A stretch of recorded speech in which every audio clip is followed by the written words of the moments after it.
제가 생각해 보기로 그 제니님이 말씀해 주신 그 원인하고 해결책 찾아봤었잖아요, 우리. 네. 그거에 대해서 영상으로 기록해서 올릴 그거를 토론하는 방식으로 얘기를 한번 나눠봤으면 좋겠거든요. 다들 1심 판결문 찾으셨나요? 음, 한번 그 국민 서비스인가? 거기도 한번 들어가 봤는데 거기는 2014년부터만 기록이 돼 있어서 아마 찾기 힘들 것 같아요. 그럼 음. 1심 그게 제가 다른 사건도 찾아보려고 했는데 그 1심 사건을 보려면 사건 당사자 이름이 있어야 되는 걸로 알고 있거든요. 그래서 조금 사건 번호랑 사건 당사자 이름을 알아야 돼요. 어디서 봤는지랑. 아직은 잘 모르겠어요. 일단 근데 1심 다들 보긴 보셨죠? 아, 그럼 그거부터 할까요? 다들 영화 보고 오셨죠? 네. 영화 감상 먼저 할까요? 그러면은 이거는 자유 얘기할까요? 아니면은 좀 순서 네. 정해서 한 명씩 하는 느낌으로 할까요? 근데 그냥 영화 보면서 막 되게 그냥 딱 슬프다는 그 감정밖에 안 든 것 같아요. 너무 안타깝고. 피해자가 참 안타깝긴 했죠. 괜히 왜냐- 법원에 끌려가고 피해자 신분인데도 증인으로 뭐 하고 되게 힘들었을 것 같던 2번 이상은 보기 힘들 것 같아요. 보면서 이 영화는. 힘들어갖고 계속해서 봤어요. 본 속도로 너무 보기 힘들어가지고.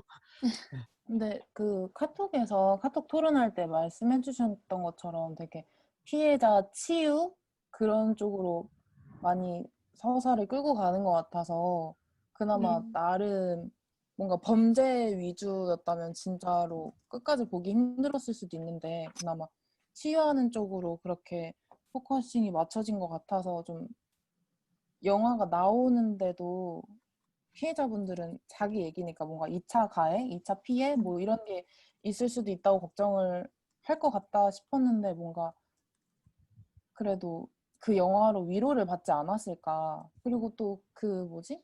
또 영화 모금도 이뤄졌다고 해요. 그래서 실제로 여러모로 모금이 이루어졌다는 얘기가 있었던 것 같아요. 네. 그래서 다행이죠. 1심 판결문 떠도는 거 봤는데 그 손해배상 그거 기각됐다는데 제가 맞게 봤나요? 근데 아마 맞으실 거예요. 그 배상 신청 기각된 걸로 알고 있거든요. 영화에서 나오는 게 아마 거의 현실 반영해서 만들어진 걸 거예요. 제가 알기로. 근데 다들 그 심신미약에 대해서 어떻게 생각하세요? 심신미약 자체는 있어야 되는 그런 법안이긴 한데 술에 대한 심신미약은 저게 왜 적용되나 싶어서 분통이 많이 터지긴 하죠. 그리고 심신미약이라는 것 자체는 분명히 필요한 게 맞는데 사람이 언제나 제정신일 수 없고 범죄를 저지른 사람이 언제나 제정신일 확률은 없으니까. 근데 그거를 이제 악용하는 사람이 생기고 단순히 술을 먹었다고 그런 걸 한 죄가 감경이 돼야 되냐. 끝이면 저는 의문이 든. 그리고 판결문에서도 그 알코올 중독하고 그리고 그것 때문에 행동 통제력이 떨어지는 부분이 양형을 하는 데 있어서 조금 더 사회 격리가 필요하다거나 아니면은 뭐 다른 치료가 필요하다거나 이런 부분으로 작용을 했는데 그리고 그렇게 써놨으면서 그게 또 감경을 하는 이유가 된다는 게 저는 되게 모순적이라고 느꼈거든요. 그리고 그 악습이 있다고 해요. 그 심신미약에 대해서 적용을 하면은 그 적용한 이유에 대해서 써놔야 되는데 써놓지 않는 게 대부분이라고 하더라고요. 그래서 뭔가 그나마 어쨌든 이유가 있고 뭔가 좀 사실관계가 있고 그리고 알리바이도 있고 이런 상태에서 당연히 인정을 했을 텐데 당연히 그런 걸 따져가면서 적용을 했을 텐데 그게 어떤 이유로 어떻게 합리적인 과정을 통해서 그게 그렇게 구형이 된 건지 양형이 된 건지 그게 안 나와 있으니까 납득이 좀 어렵죠. 그 아까 말한 심신미약 자체에 대해서도 좀 음주 심신미약에 관련해서 좀 논란이 되는 부분이 저희 그 형법의 10조의 사망을 보면은 제가 그때 카톡에 잠깐 보냈었는데 거기에 본인이 자의로 심신미약 상태를 야기하면은 그거는 감형의 이유가 될 수 없다고 나와 있거든요. 근데 그게 술로 인한 게 과연 어디 범위에 들어가야 하느냐에 대해서 논란이 좀 본인이 자의로 한 걸로 봐야 되는지 아닌지에 대한 논란이 상당히 큰 걸로 저는 알고 있어요. 이 사람 주변 증인에 의하면 술이 진짜 세다고 해요. 엄청 세고 뭐 술을 내리 마시고 반주로 3병을 더 먹을 정도로 세다고 하더라고요. 근데 뭐 이건 근거는 없는데. 근데 어쨌든 그리고 그렇게 해놓고 집에 가서 부인한테 사고 쳤다라고 증언을 했다고 해요. 근데 그리고 그 사건 당시에도 증거 인멸하려는 시도도 했었고 분명히. 근데 뭔가 검사도 노력을 하면 뭔가 심신미약이기는 하나 그래도 감경을 할 정도의 그렇게 그건 없었다라고 입증을 노력을 했으면 충분히 할 수 있었다고 생각을 해요, 저는. 근데 너무 되게 소극적으로 대하지 않았나 싶어요. 그리고 저는 이건 개인적으로 생각하는 거기는 한데 그런 사건 당시에 음주를 해서 일어난 범죄는 나중에 그날 당시에 혈중 알코올 농도를 알 수도 없고 사실 증거로서의 효력이 없다고 생각을 하거든요. 본인의 주장밖에 그 이상도 이하도 아니고 마셨는지 안 마셨는지는 그 사람 당사자만 아는 거니까 그걸 증거로 감형을 하는 것도 사실 증거주의에 좀 위배되지 않나 하는 생각도 좀 들어요.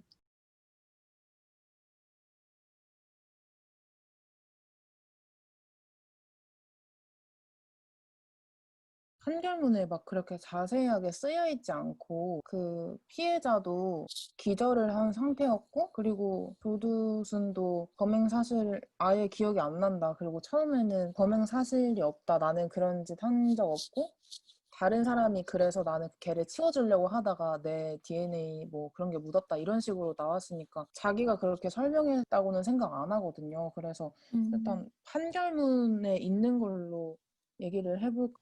일단 간단하게 사실관계 요약함에 등교하고 있는데 그 등교길에서 교회를 가야 된다면서 접근을 했고 그리고 그 교회 안에 화장실로 끌고 가서 강간을 한 거죠. 근데 그 피해자는 8살이었고 법적으로는 13세 미만 그러니까 성폭력 성범죄 특별법 조건에 해당하는 그 나이였죠. 어쨌든 되게 영구적인 상해를 입었고 그 성폭력 특별법, 성범죄 그 특별법을 적용을 하는 게 아니라 아예 그냥 일반 형법으로 기소를 한 거죠. 구형을 한 거죠.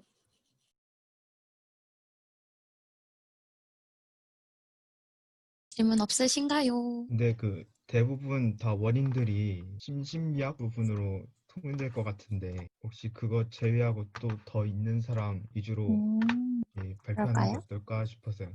너무 음, 중복되면은 시간이 길어질 것 같아서. 그럼 심신미약 화재 말고 다른 걸로 좀 집중해서 이야기 풀어나가시고 싶으신 분 있으신가요? 이 사건에서 제일 딱 중점이 된 게 논쟁거리가 되는 게 거의 심신미약 부분이어서 그쪽으로 계속 얘기를 하면 될 것 같은데 다른 거는 부가적으로 말하고 중점은 어쨌든 심신미약인 것 같아요. 거의 다. 저번에 저희가 카톡 회의할 때 본 거 보니까 들어간 게 심신미약 부분이거든요. 그러니까 거기를 중점 맞춰서 하는 게 근데 제가 이걸 찾아보고 있었거든요. 네. 그 제니님이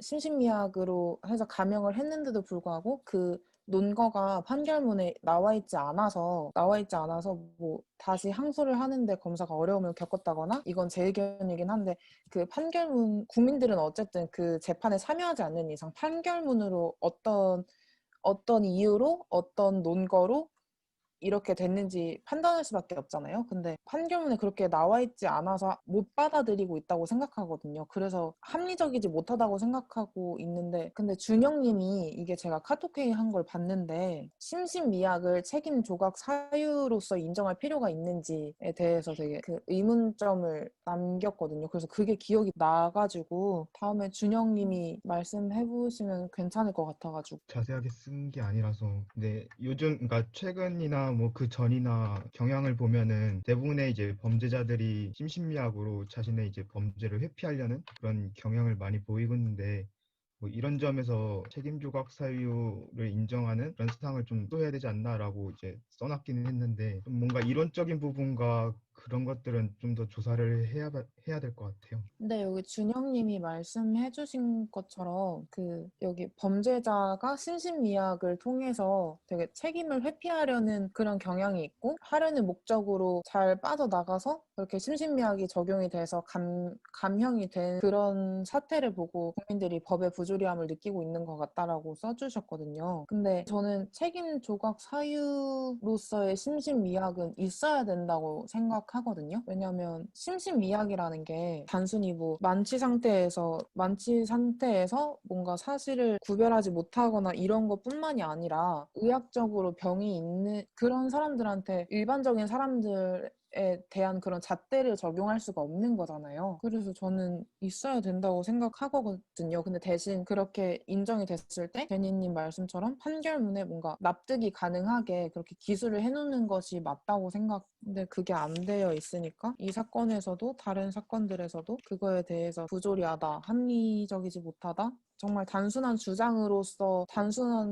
주장으로서만 인정이 된 것 같아서 더 불합리하다 이렇게 느끼는 부분도 없지 않아 있다고 생각해요. 그러면 다음으로는 제가 그럼 심신미약 부분 말고 검사 문제점도 제가 1차적인 원인이라고 생각하고 있거든요. 그러면 저도 행정부 쪽에서 집중해서 저는 이 충돌한 제일 첫 번째 원인이 잘못된 법조응용이라고 생각을 해요. 처음에 경찰은 이 사건을 송치를 할 때 성폭력법으로 송치를 했다고 해요. 기소를 한 검사는 무기징역 의견을 갖고 있었지만 그 재판을 담당하는 공판 검사가 이 성폭력 특별법이 있는 상태였음에도 불구하고 그냥 예전에 했던 관행 그대로 형법상 강간상해를 적용을 했다고 해요. 그래서 이 첫 단추 자체가 잘못 끼워져서 아예 사례는 중한데 이거에 대한 판단의 수위 자체가 확 내려갔다고 생각을 하거든요. 그리고 충분히 이걸 되돌릴 수 있었다고 생각을 해요. 재판 과정에서 공소장 변경을 하는 제도가 분명히 있거든요. 그래서 공소장 변경을 해서 죄목을 그냥 형법상 강간상해죄가 아니라 성폭력 특별법을 적용을 해서 특히 아동 강간상해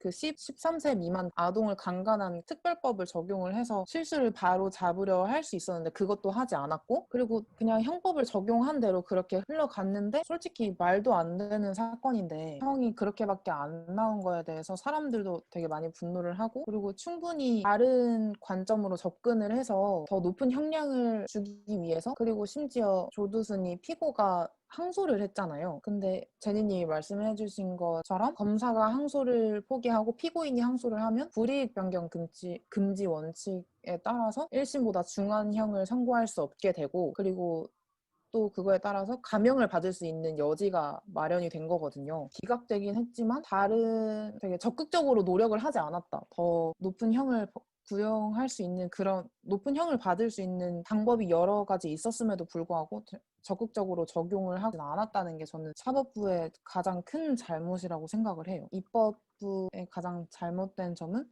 제니님 말씀해주신 것처럼 심신미약, 주치감경 그 부분에 있어서 되게 말이 많이 있는 상태였는데도 꾸준히 그거를 유지하고 있었다는 점. 한 법을 제정을 하게 되면 다양한 적용 사례가 나올 텐데 강제성을 띠고 있다는 그런 워딩으로 인해서 이거에 조금이라도 걸리면 무조건 반으로 형을 줄였어야 된다는 점 그런 식으로 법 적용의 넓은 가능성을 고려하지 않고 그렇게 워딩을 강제적으로 했다는 점 물론 이 강제적인 워딩이 필요할 경우는 있겠지만 그리고 준영님이 말씀하신 것처럼 이게 악용될 수도 있는 건데 근데 이게 나중에는 의미성을 띤 문장으로 바뀌었다고는 해요. 근데 그게 저는 아쉬운 거죠.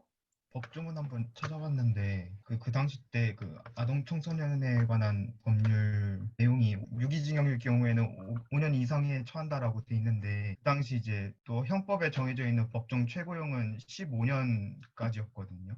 검찰이 아동 청소년에 관한 성보호법을 적용하지 않더라도 이게 달라졌을 거는 없을 거라고 생각은 하는데 제가 지금 질문할 게 있는데 강간죄가 무기징역에 7년 이상이었던가요? 강간치상이? 일반이 있고 특별법이 있어요. 두 개가 달라요. 그러니까 성폭력 특별법 말고 강간치상죄요. 그게 7년 이상이었. 유기에 5년이었을 거예요. 아니 무기에 5년. 근데 저희가 만약에 법조문을 본다면은 그 당시 적용되었던 법조문을 봐야 될 것 같아서 그 조두순 사건 이후에 실제로 법정 최고형이 15년에서 30년으로 바뀌게 됐거든요. 이 당시에 형법 제297조 강간은 3년 이상 유기징역, 폭행이나 협박으로 부녀를 강간한 자는 3년 이상 유기징역. 이거는 297조도 적용이 됐고, 그리고 301조도 적용이 됐거든요. 근데 301조는 397조 내지 300조의 죄를 범한 죄가 사람을 상해하거나 상해를 이르게 한 때는 무기 또는 5년 이상 징역. 이 형법 42조 보면은 법정 최고형 그거를 제시하고 있어서 그때 당시에는 유기 최고 징역이 15년형이었던 게 맞아요. 이렇게 된 거죠. 일단 301조, 297조 내지 300조의 죄를 범한 죄는 무기 또는 5년 이상의 징역에 처한다. 무기징역을 선택을 한 거예요. 그 무기징역을 선택을 했는데 심신미약에 걸려서 감형을 해야 하잖아요. 그 감형할 때는 제10조에 의해서 무기에서 유기로 감형이 된 거죠. 형법 제55조 1항 2호에 의해서 7년 이상의 징역, 제42조에 의해서 법정 최고 형량은 최고 15년이었는데 13세 미만 피해자에 대한 아동 강간 상해죄는 6년에서 9년 유기로 할 수 있고, 네, 가중 사유가 있으면 7년에서 11년을 선고를 하도록 돼 있대요. 이 사건에서는 가중 사유가 있는 중한 상해에 해당했고 7년에서 11년 적용할 수 있었고, 그리고 감경 요소로 심신미약의 한계가 적용이 됐으니까 최고 11년을 선고할 수 있었는데 거기에 1년을 추가를 해서 12년을 선고를 한 거예요. 그러니까 법정 최고형보다 1년을 더 추가를 해서 판사가 내린 거죠. 법정 최고형보다 1년을 더 추가를 해서 선고를 한 거니까 검사도 항소를 할 건덕지가 없었다고 나와 있거든요. 왜냐하면 법정 최고형보다 1년을 더 줬는데, 그리고 그 내부 사정에 의해서 항소를 안 했다고 하더라고요. 이 부분이 제가 소극적으로 대처를 했다는 부분이에요. 8살 애를 때리고 목을 졸라서 기절을 시키고 물고문을 해서 또 기절을 시켰다고 해요. 그거 자체가 어른이 50대 남성이 그렇게 폭력을 저지르는 8살 애가 충분히 죽을 수도 있는 상황이었잖아요. 그리고 심지어 그때 상황도 위급하다고 그 주치 말로는 생명이 위급한 상태였다고 했는데 강간치상보다 살인 미수에 더 그렇게 적용을 할 수 있었다고 생각을 하거든요. 충분히 더 중한 죄로. 그리고 또 저는 또 의문점이 드는 게 아동 성범죄 처벌 수위 그 자체에서도 저는 의문이 들어요. 법정 적용에 있어서 가능성은 넓다고는 하지만 넓은 걸 고려해서 이렇게 정했다고는 하지만 중한 상해 가중 사유에 있어서 중한 상해를 어느 정도 중하게 받을지도 모르겠고 처벌 수위가 약한 것 같아요. 사안의 심각성에 비해서요? 네. 저도 개인적인 감정적으로 그 형량에 대해서는 굉장히 분노가 일어나고 그러는 건 사실인데 그거를 살인이나 이런 거로는 엮을 수가 없었죠, 사실. 범죄 행위 자체가 고의가 있어야 성립이 되는 건데 그거부터 증명하기 힘드니까. 고의 말이 나와서 그런데 충분히 죽을 수도 있었다는 걸 전 알 거라고 생각해요. 솔직히 보통 사람이면, 그러니까 제가 하고 싶은 말은 미필적 고의가 인정될 수 있지 않았을까. 이게 미필적 고의가 살인 사건이 아닌 이상 거의 적용되지 않다 보니까 어떻게 보면은 씁쓸하기는 한데 지금 현실적으로 적용이 안 되는 상황이니까 그거는 어쩔 수 없었을 것 같기는 해요. 또 어떻게 보면 그 당시에 최고로 줄 수 있었던 법정 최고 형량이 15년이었는데 중한 사항이어서 7년에서 11년 선고하도록 되어 있고, 그리고 그 상황에서 어쨌든 1년을 더 추가를 해서 거의 법정 최고형에 가깝게 12년을 선고를 한 거면 그나마 작은 형량은 아니었다고 생각을 해요. 법적으로 보면. 그거 자체가 그 12년이라는 날짜 자체가 피해 정도에 비해서 사건에 비해서 너무 작다 보니까, 그리고 또 국민의 법 감정에 따라 좌지우지되고 법리적 판단을 내려줄 수 있는 게 판사라고 생각을 해서 아쉽죠. 법치대로 해야 되는 게 판사의 위치니까요. 그리고 항상 어떤 사건이 일어나야 법이 개정되고 한다는 사실도 어떻게 보면 좀 씁쓸한 면이 있죠. 그냥 그동안 소소하게 화제가 되더라도 큰 사건이 있지 않는 한 사람들의 조직력이 생기지가 않으니까. 베니님이 말씀하신 것처럼 개인적으로도 그리고 단체로도 의견을 많이 표출을 하고 그럴 수 있는 창구가 마련이 되어 있잖아요. 뭐 그런 게 생겨서 다행이라고는 생각하죠. 마지막에 마무리할 때는 그런 면에서의 직접적인 저희가 할 수 있는 참여 측면을 좀 강조하면 좋을 것 같기는 해요. 맞아요.